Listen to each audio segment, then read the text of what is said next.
Good day, all. Today's reading will be from Stand Firm's God Challenge for Today's Man. And we'll get right into it. First, we're going to read Proverbs 18, 2-7. A fool does not delight in understanding, but only wants to show off his opinions. Understanding more by speaking less. It reads, the only way we could say less is by talking longer. I've often found myself with this opinion of someone who loves to hear his own voice.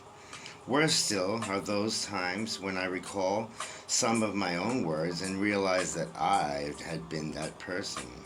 In fact, when I think back, I usually wish I had spoken less, not more. Most of us struggle to exhibit good listening skills, and many times we think that we are listening when, in reality, we are only waiting for the other person to finish speaking so we can speak. Interrupting someone else's when we can't wait to impart our supposed wisdom is even worse. We rarely learn anything by speaking. In all likelihood, we are only spouting facts or opinions which we are already familiar. Soliloquies may sound great when spoken by a Shakespearean actor, but it is a doubtful ours reflects the same quality. We are more likely to gain fresh understanding when we are genuinely listening to the words of others. James puts it this way, everyone should be quick to listen and slow to speak. James 1:19. But too often we take the opposite approach.